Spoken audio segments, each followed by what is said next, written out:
Media के साथियों का हार्दिक अभिनंदन और स्वागत है। आज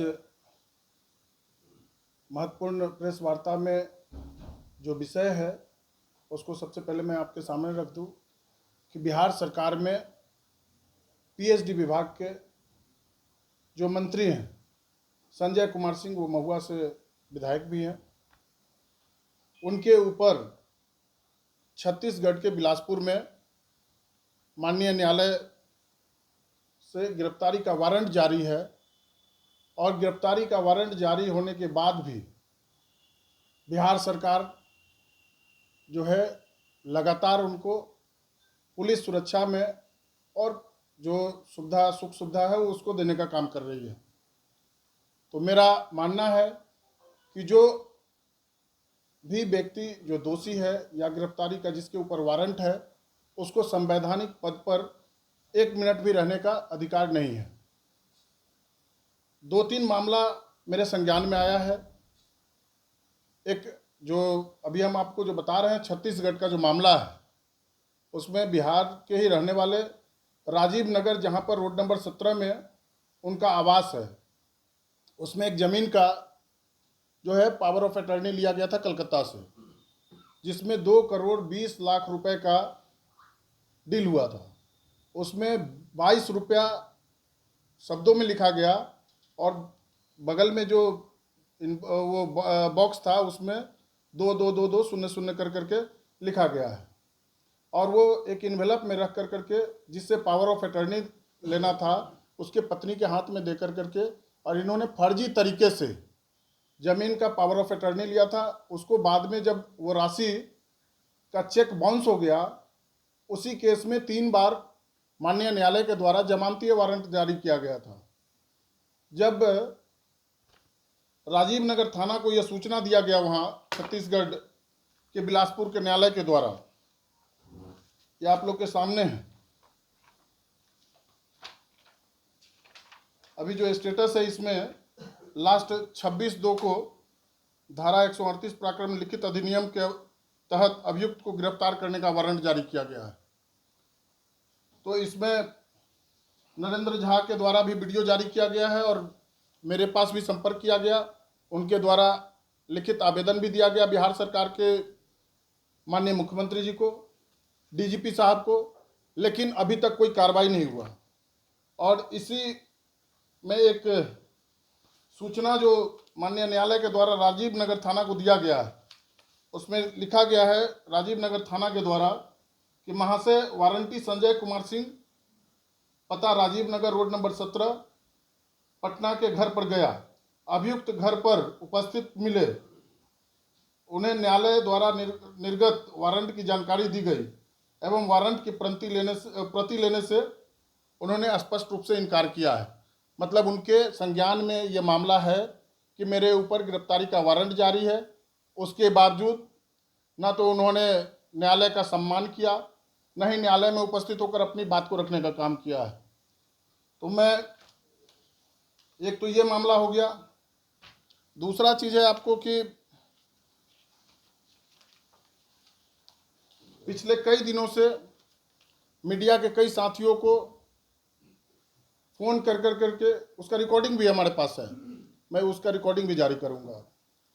कई मीडिया के साथी जो हाजीपुर में, अभी आपने देखा होगा कि राष्ट्रीय जनता दल के पेज से भी चला था कि 11 लाख रुपया माननीय मंत्री जो है वो कैश ले रहे हैं फ्लैट के एवज में, जबकि जो व्यक्ति संविधान के धारा को जानता है उस सब लोगों को पता है कि सरकार के द्वारा जो नियम बनाया गया है कि 2 लाख से अधिक कैश ट्रांजैक्शन आप नहीं कर सकते हैं। स्वयं मंत्री अपने हाथ में 11 लाख रुपया कैश ले रहे हैं, उसका वीडियो एक वायरल हुआ है कल राष्ट्रीय जनता दल के पेज से, आप लोगों ने देखा होगा। दूसरी तरफ कि जो इनके सत्ता के संरक्षण में शराब का व्यापार फल फूल रहा है महुआ और वैशाली जिला के अंदर, इनके साथ रहने वाले लोग जो इनके रिश्तेदार भी हैं, उनके ऊपर 14 तारीख को हाजीपुर के औद्योगिक क्षेत्र थाना में एक मामला दर्ज होता है, जिस पर ऑलरेडी 2024 से पहले से भी वो मामला दर्ज रहा है और लगभग 13 मामलों में 50,000 का इनामी जो इनके चैम्बर में इनसे गुफ्तगू कर रहा है और उनसे हो सकता है कि शेयर बांटने का चर्चा कर रहा होगा। इसमें चंदन सिंह एक व्यक्ति हैं जो 44 कांड संख्या 44 2026 औद्योगिक क्षेत्र थाना में मामला दर्ज हुआ है। 8,000 से भी अधिक लीटर शराब जब्त हुआ है। इनके चैम्बर में इनसे गुफ्तगू कर रहा है। और इसी बीच में राहुल सिंह है। ये दोनों जो शराब तस्करी के मामले में लगातार वारंटी रहा है, इनके साथ मिलकर करके और सत्ता का संरक्षण प्राप्त है इन लोगों को। जिस तरीके से लगातार पिछले 100 दिनों से अधिक हो गया, हम लोगों के नेता आदरणीय तेजस्वी प्रसाद यादव जी ने कहा था कि हम लोग 100 दिन के बाद जो भी मामला आएगा उसको हम लोग पहले देखेंगे, उसके बाद इस पर बात करेंगे मीडिया के साथियों से। ये आप देख लीजिए। दूसरी तरफ जो है, सत्ता का इतना नशा है कि इनके रिश्तेदार जो जिनके ऊपर शराब तस्करी का मामला है, वो हथियार लेकर के खुलेआम बैठे हुए हैं। क्या यह अवैध हथियार है या लाइसेंसी हथियार है, इसका जवाब माननीय मंत्री को देना चाहिए। दूसरी तरफ आप देख लीजिए कि चुनावी हलफनामा में जो इन्होंने दिया था कि भाई हमारे ऊपर 2 केस है, और इसी बीच में एक व्यक्ति के द्वारा लगातार हम लोगों से संपर्क किया गया कि मेरा फ्लैट का पैसा लेकर करके, और फ्लैट जो है वो नहीं दे रहे हैं। उन्होंने ही वीडियो जारी किया था और हम लोगों के पास भी भेजा था कि 11 लाख रुपया का कैश ट्रांजैक्शन और लगभग 32-33 लाख रुपया का जो है वो अमाउंट अकाउंट में लेने का काम किए हैं।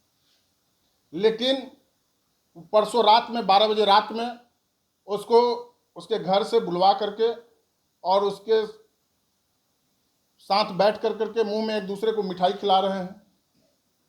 और वो लोग क्या मैनेज किए नहीं किए उस पर हमको नहीं टिक्का टिप्पणी करना है, लेकिन जिस तरीके से छत्तीसगढ़ का मामला हो जिसमें वारंट जारी हो, जिस तरीके से शराब तस्करी में जो लोग संलिप्त हैं उनके ऊपर जो उनका सत्ता का संरक्षण प्राप्त है, उस पर कार्रवाई सरकार करेगी या नहीं, इसके लिए आज हम लोगों ने देखा कि आप लोगों के सामने ये बात को जो है हम लोग रखने का काम करें।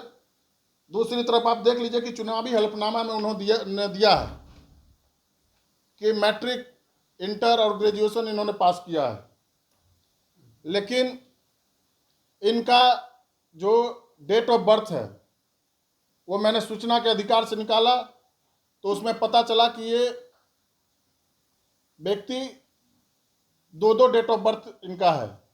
11/2/80 के तहत इन्होंने क्लास 9वां में वैशाली हाई स्कूल महुआ में नामांकन कराया 1993 में, उसमें 11/2/80 इनका डेट ऑफ बर्थ है। और जो आदमी 9वां में 93 में है वो 94 में मैट्रिक का परीक्षा पास कर गया। बिना 10वां पढ़े हुए इन लोगों ने फर्जी तरीके से किया है या क्या किया है, इन लोग को जवाब देना चाहिए। 94 में बिना 10वां पास किए हुए मैट्रिक पास कर गए। दूसरा स्कूल बदल कर करके डेट ऑफ बर्थ बदल करके 12/4/79 डेट ऑफ बर्थ बदल कर करके इन्होंने मैट्रिक पास किया 94 में। 2000 में इंटर पास करते हैं और 2016 में ग्रेजुएशन पास करते हैं।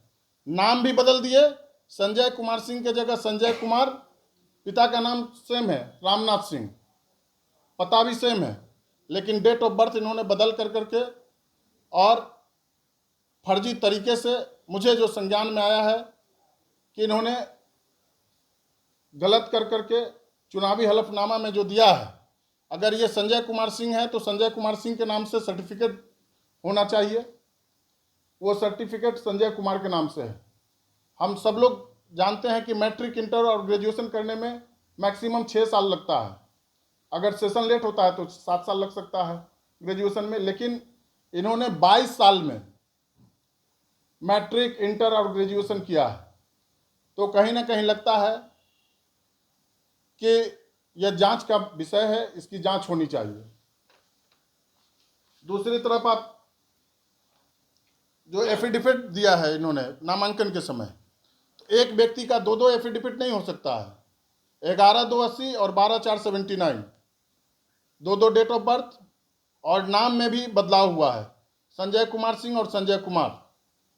दूसरी तरफ पिछले दिनों आप लोगों ने देखा होगा कि पीएचडी विभाग में कई जेई और एग्जीक्यूटिव इंजीनियर के ऊपर कार्रवाई हुआ था। उसमें कई ऐसे अधिकारी हैं, उनसे मोटी रकम की वसूली कर करके और उन लोग को सस्पेंशन मुक्त कर दिया गया। मैं माननीय मुख्यमंत्री जी से और बिहार के माननीय राज्यपाल महोदय से मांग करता हूं कि पिछले 3 महीनों में जो विभाग में निविदा प्रक्रिया जो पूर्ण किया गया है या जो निविदा प्रक्रिया की गई है उसकी जांच कराई जाए और जो जो सस्पेंशन किया गया है, मुक्त किया गया अधिकारियों का, उनकी जांच कराई जाए। मोटी रकम लेकर करके और पीएचडी विभाग में निविदा अपने नज़दीकी लोगों को लाभ पहुंचाने के नियत से सारे नियम कानून को तोड़ कर करके इन्होंने अपने लोगों को लाभ पहुंचाने का काम किया है, उसकी जांच कराई जाए। और बिना पद मुक्त हुए न्यायालय प्रक्रिया में बाधा उत्पन्न हो सकता है। न्यायालय की जांच को प्रभावित करने का मुझे शंका है। इसलिए मैं माननीय मुख्यमंत्री जी से और माननीय राज्यपाल महोदय से मांग करता हूं कि अविलंब ऐसे विभाग के मंत्री को अविलंब पदमुक्त किया जाए, बर्खास्त किया जाए, ताकि जांच जो है वो अच्छे तरीके से हो और जो लोग भी इसमें शामिल हैं, जो शराब तस्करी है, जिनको संरक्षण प्राप्त है, उन लोगों पर कार्रवाई हो। 50,000 रुपये का इनामी है, वो उनके साथ चैम्बर में गलवैया मिला रहे होते हैं। इसमें एक साथ 2 लोग हैं जो शराब तस्कर हैं, राहुल सिंह और चंदन सिंह। इसकी अविलंब गिरफ्तारी हो, इसकी मैं मांग करता हूं।